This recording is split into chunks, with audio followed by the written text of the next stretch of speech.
Hey guys! Welcome back to my channel. It's Sarah with Hello Muffin. Today I'm going to be showing you guys how to make some cash envelopes out of cardstock that you can buy at any craft store. So these are the cash envelopes that I have currently in use. This is from an old cardstock pack that they don't have in Michael's anymore. I checked the last time they were there. I did see someone in one of the Facebook groups that I'm in with a similar pattern set for her cash envelopes. So I'm not sure if maybe there's like a similar one, because it was the same patterns for a few of them, but they looked a little updated. So I would check your Michael's if you're interested in this array of patterns. These all came, well, most of them except for my Disney one and the Christmas one, all came from the same pack. I noticed like she had some cash envelopes. They had this mason jar pattern, but it was like slightly different.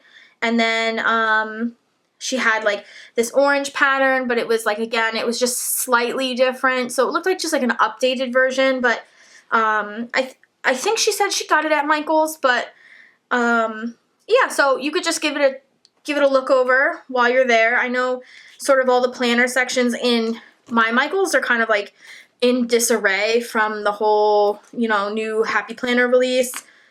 They kind of took all of the Happy Planners out of the planner section and like threw them into the middle of the store, and all of the like places, all the papers and stuff that don't have a home are kind of just shoved on end caps in my store, but maybe yours is a little bit more organized than mine. But anyway, these are the cash envelopes. I'll go over dimensions and such in a minute.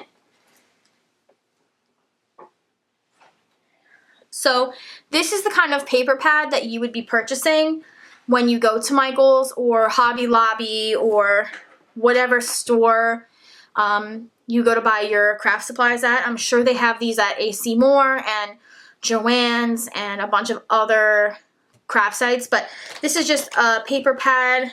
This one has 48 sheets. Now this is cardstock, obviously, so it's a little bit thicker than regular paper. Obviously that'd be kind of hard to show on camera, but actually this is a little bit thinner even than this other cardstock. It's like thin cardstock, thick paper. It's kind of like in between. If you're going to be using a lot of cash envelopes, I would suggest just getting patterned paper, not patterned cardstock, because the patterned cardstock can rip, and it rips when you fold it on the seam. Now, because I was making these for myself, that didn't really matter to me, but I'll see if I can zoom in. Maybe you guys can see it, the camera, like, come on, focus. See how the cardstock is kind of ripped? There you can see it's like frayed on the edge. Now that's because the cardstock was pretty thick, and when I folded it, it ripped along the edge. And one way you can avoid that is to score the cardstock so it folds evenly. So for example, this cardstock is cardstock that I cut to the size of my envelopes, and I'll go over this in a minute, but I scored it in the middle so it folds pretty much by itself. And as you can see, there's no tearing or ripping. There's no stress on the edges. It just has a nice crease, and this is what you're really looking for. I wouldn't suggest scoring your cardstock with, like, for example, one of these. This is the We Are Memory Keepers cut and fold something or other. They have a white version now. That's the newer version, but it comes with a bone folder, or at least this is plastic, but it's called a bone folder in bookmaking. You can use these little lines here to score your papers, and while this works great for like paper for cardstock, it puts a stress on the paper, and that's what'll create those little frays, and you don't want that if you really want it to look nice. But anyway, so here's the paper pad. They do make pads that are just strictly paper, not cardstock, and they'll have like a little circle here in the corner. It'll say 180 sheets for the Recollections brand. I have one of those pads. The patterns aren't really that pretty. I don't even know why I bought it, but that's the pad I would suggest that you get if you want to avoid the fraying, the stress marks on the cardstock. But if you really don't care, or if you can score with a ruler and an X-Acto blade to make a nice perfect score, then, you know, feel free to use whatever paper you want. Anyway, so this is the paper pad, and I'm kind of operating with like everything on my desk right now, so I might have to shuffle a few things around, so pardon me if I can't find things right away. I don't have a very long desk. I'm working on saving up for a new IKEA setup for my office, and right now there's just not much space. So this is the cardstock. Now, the other things you're going to need, other than the cardstock, obviously, you're going to need some kind of cutter. You can use something like this. This is just a Fiskars cutter. I don't like this. This is kind of old. The blades are kind of crappy. This isn't really big enough if you're going to use the 12 by 12 paper, which you kind of have to. Or, again, you can use something bigger like this. This folds open. I think this is called the score and trim board, actually. But it folds open to this giant board. And I actually do not use this to cut with. I only use this to trim the lamination at the end, because the problem with a lot of these boards is that they're not square. So if you line a piece of paper up here at the top and go to cut it, it's going to cut crooked. And if you're trying to make a square, so when they meet, when you fold it, it's even, you know, that's a problem. So these I actually cut on my silhouette. I have the Cameo. I actually have a portrait as well, but I have a Cameo, so it had no problems cutting a 12 by 12 sheet because the mat is large enough. But if you don't have that cutter, you can certainly use one of these. I would look on Amazon, or maybe ask in some of the planner groups for someone who has a square one. I would not recommend this one. Maybe the new version is better, but this one I would not recommend. It's definitely not square, and I had a lot of trouble. You know, I figured that out the hard way on my first round of cash envelopes. And to be honest, I regret using this because it caused more problems. I wish I had just gone right with the Cameo, but it's so good for trimming, not so good for cutting precisely. If all else fails, I would just suggest, honestly, using a cut mat and just a simple X-Acto blade and a ruler. I would use a metal ruler, something that has a nice edge to it. I wouldn't just use like a plain ruler. Like I have this blue plastic ruler. With rulers like this, the X-Acto blade tends to jump over the ruler and you can really hurt yourself. I have lots of scars on my fingers to prove that. So don't do that. If you're going to do it this way, get yourself a good metal ruler, preferably one with a foam backing. I believe there's a brand that makes them that are really nice. Actually, I'll go grab it so you guys can see. So I actually went to school for graphic design, and in school we used plain cutting boards. This is a self-healing cutting mat. You can see the brand here is Alvin. You can get those in any size. They have them at Joann. They have them all over the place. Let me get something in the frame because otherwise the camera won't focus. There you go. So this is my ruler. I've had this ruler since college. The brand is Allumacutter. I love this ruler. The back is foam. It's hard to see on the camera, but it's a foam back. And what that does is when you're cutting, it holds it solid to the cut mat. So it doesn't shift, it doesn't jump. You can't really hurt yourself on this. And you can cut on either this side, on either the short side or the tall side. I prefer to cut on this side, but the way I used to do it was Maybe I cut on this side. I honestly don't remember. It's been so long since I cut with this ruler. But either way, whatever's comfortable for you. So the next thing that you're going to need is a lamination machine. I have the Amazon Basics thermal laminator. I don't have the large one. I have just the regular 8.5 by 11 one. This one works great. I don't have any problems with it. If I don't use it correctly, I have problems with it, but the laminator itself is fine. And then, of course, you're going to need lamination sheets. And again, I have just the Amazon Basics pack of lamination sheets. They come in this box. I just kind of kept the box because these are like, you know, plastic in like a bag. It's not very sturdy. These are the 3 millimeter, I think. I believe there's also a 5 mil and a 10 mil. These are the cheapest ones, whatever they were, the cheapest pack.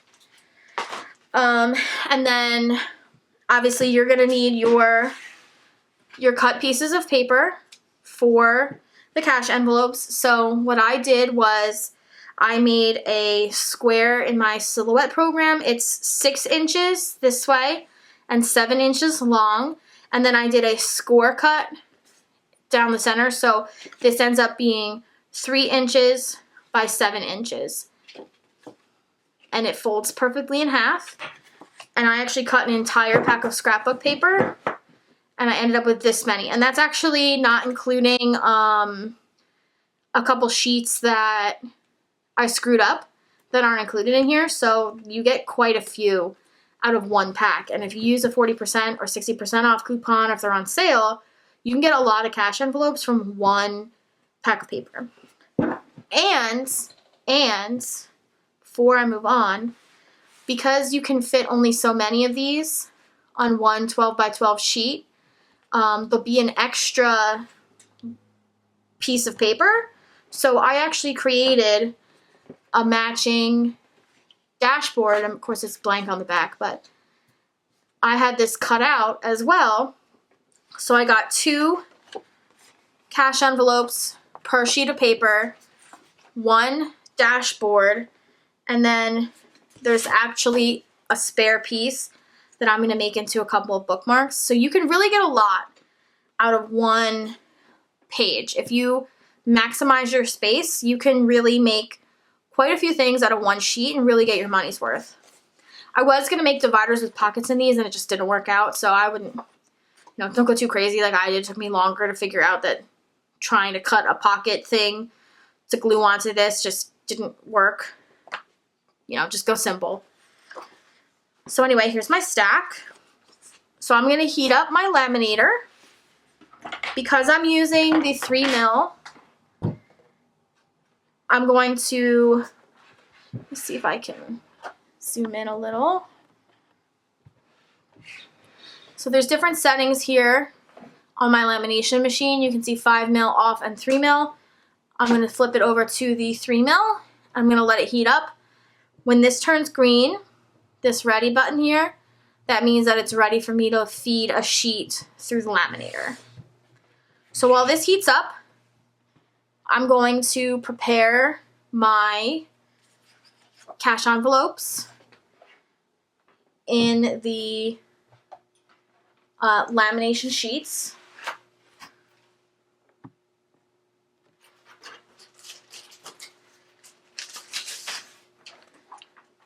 So here's my sheet. I think I can fit 3 in one. Just gonna move this off to the side, but just a stack. You know what? I'll take a new color, a new pattern since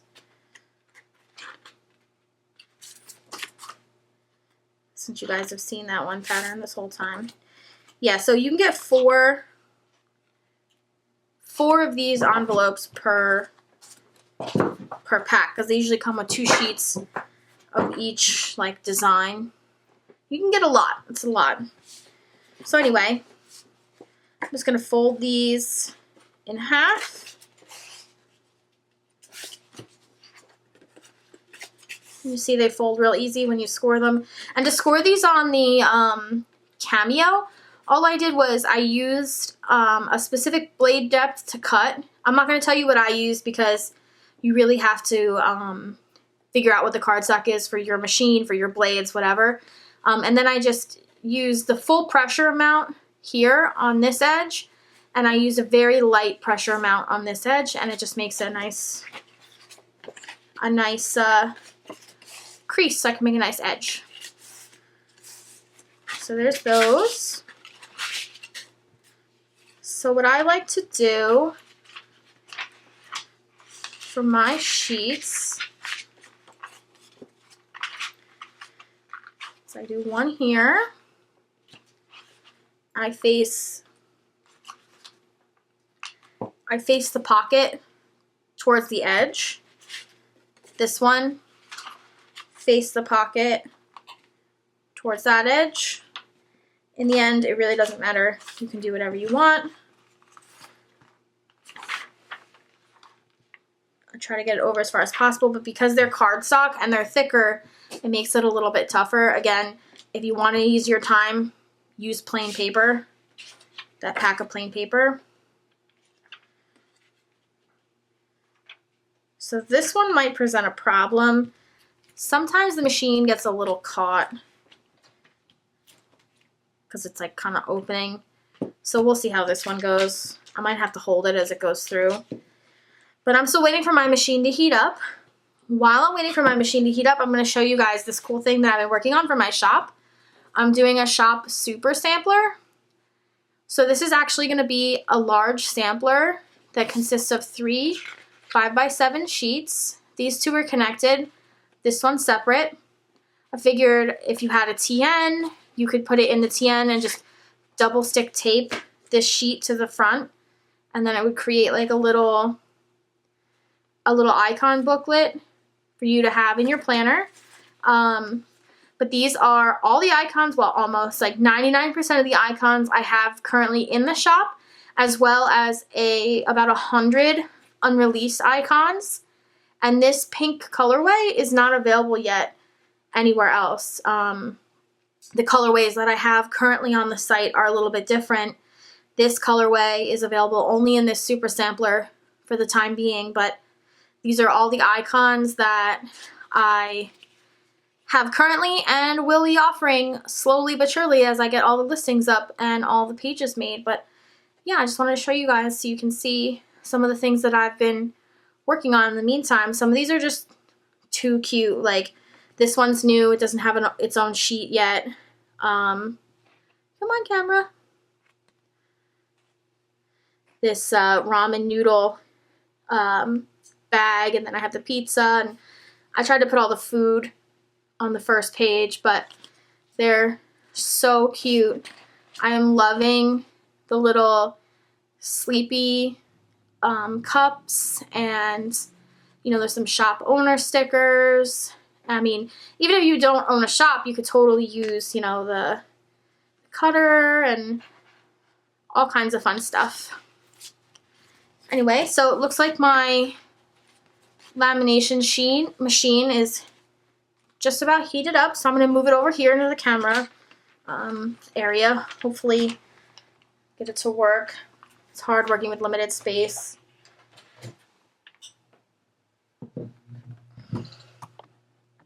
Alright. Pardon my stuff in the background. It's kind of hard to work with here.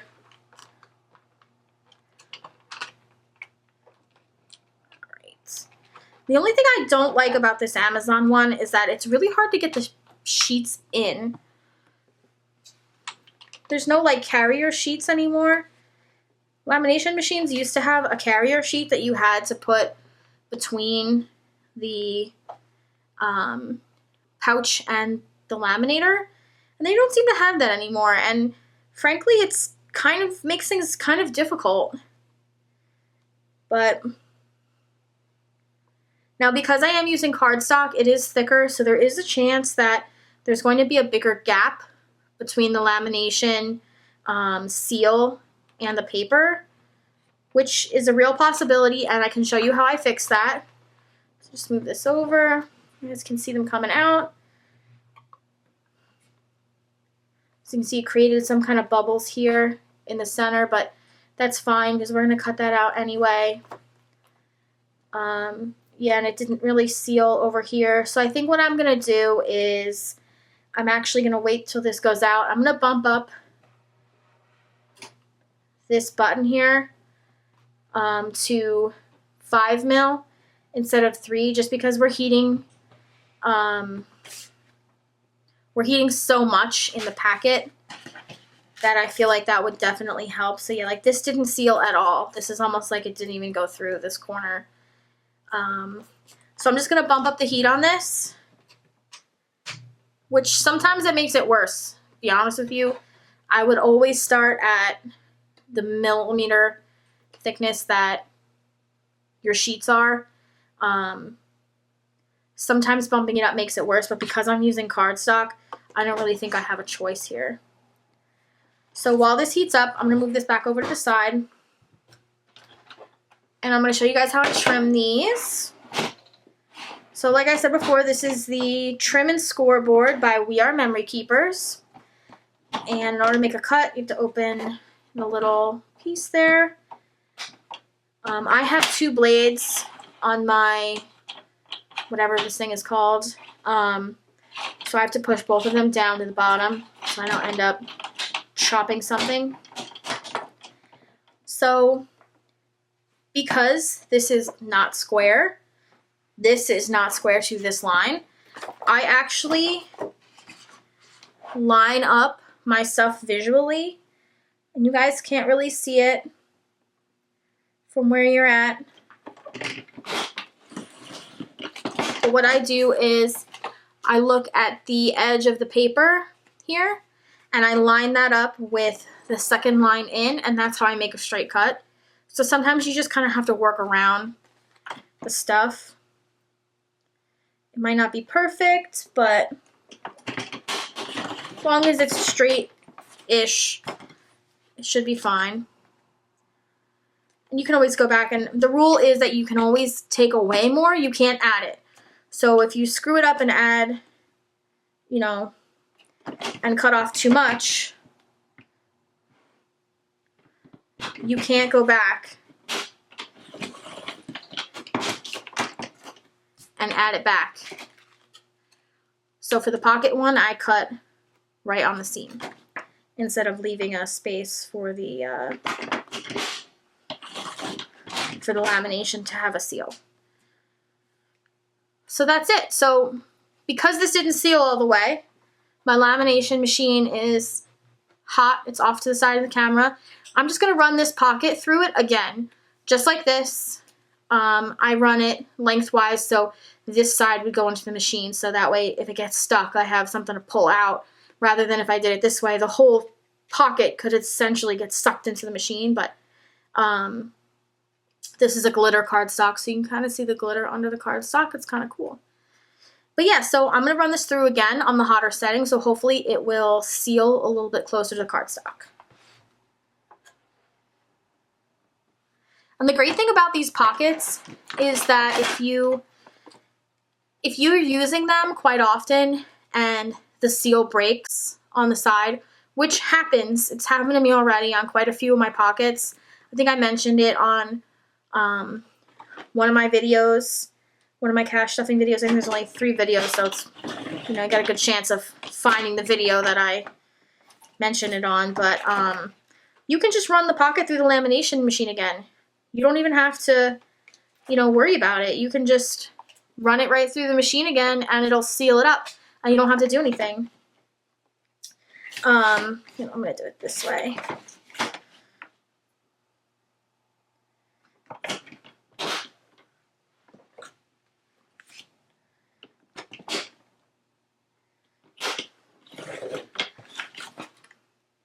So there's the edge on that. So you can kind of hear it. You can hear this too. That means it's not sealed. If I can feel it, I can run my finger through it. So I'm just going to run this through it again, and eventually that will happen. If you use your cash envelopes enough like I do, constantly opening and closing, you know, the seal will break, and that's okay. Just run them right through the machine again and you'll be good to go. These things are really resilient. I love that you can do that. It's really kind of like mistake proof. You know, if something happens, it's not a big deal. So this is the one I reran through the machine. You can see it's not quite as sealed on the side as maybe, you know, just solid paper would be. I don't know if you guys can really see it on the camera. It's kind of hard to show, but realistically, that's fine. You can always, if you don't have a laminator and you buy these from a shop, I do plan on listing some in my Etsy shop at some point, but if you buy them from a shop and they're like this, because I mean, realistically, you can't really do much about that. That's just the nature of things, but you could take an iron and I would put a piece of computer paper on the top and the bottom and iron on the lowest setting over like the whole package. And if that doesn't work, I would bump up the heat slowly, but you want to keep the heat moving and you don't want to let it sit because otherwise you'll just melt the whole thing. But that would be one way that you could fuse them back together if you don't have a laminator. But yeah, these are good to go. They're sealed all the way. They're not quite as far as I'd like, but that's because it's cardstock. And then one of my favorite things that you can do with the cardstock is you can write on it with a Sharpie. It's hard to see because of the pattern. You can see here. You can write on it with a Sharpie, and then it just comes right off with alcohol. And that's how you make cash envelopes. And they do fit. They do fit bills. This sizing fits bills very nicely, I find. Of course, I don't have any bills in this one to show you. But they do fit really nicely in here, nice and snug. And see, like this one, you know, the edge has already busted off, so I'm going to take off my little label, which is just on with some repositionable adhesive. I'm going to run this through and I'll show you guys you can fix it. So you can hear that that's not sealed anymore. I'm going to have to wash that one off. Get some more adhesive for this guy. I just use the tape runners. You can use the permanent or the reusable. Either way, it's plastic, so it just comes right off. But as soon as this comes out,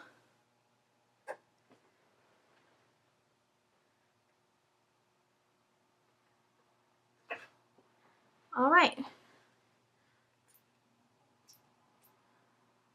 So it actually didn't seal it. It did a little, just barely. I think it might be because this is so thick. It's having trouble sealing. Some of the envelopes that are the lamination sheets that I got from Amazon that came with my laminator, for some reason they didn't laminate correctly. This might have been one of those sheets because the rest of mine worked a lot better. But oh, I guess it did. Just doesn't feel like it, but yeah, I guess it did. It did reseal it. Just not as well as I had hoped, but I think that's my own fault. These are cardstock, not even paper cardstock. They're like thick, really thick cardstock. That's, you know, that was my own fault. But for the most part, it will reseal. So yeah, that's it. I hope that helps you guys. This is how you make cash envelopes. It's pretty simple, but it can take a little bit to get used to it. You know, getting the laminator to really seal is the biggest problem. Sometimes it does, sometimes it doesn't. Like you saw with my last envelope, you know, the other envelope I have of that paper sealed fine, but that one didn't seal. So I don't know if it's the actual lamination sheet that I used. I have no idea what it could have been. It's just kind of like a fickle thing. Sometimes it just feels like a total crapshoot. But anyway, I hope you guys enjoyed the video. Hope it helps you guys make some envelopes on the cheap. Save yourself some money. And if you guys are interested in my shop super sampler, I would encourage you to head over to my Etsy shop. The link is down in the description box below. These will be in the shop soon, and I'm thinking that I might have a big giveaway over on Instagram in the next few weeks, maybe for Black Friday. I have 10 of these printed and ready to ship, so I think I might do a giveaway for maybe 5 sets of these, but if I do decide to do that, I'll announce it on my Instagram page, which is also linked in the description below if you'd like to give me a follow. Anyway, I hope you guys have a great day, night, evening, whatever, and I'll see you guys next time. Bye!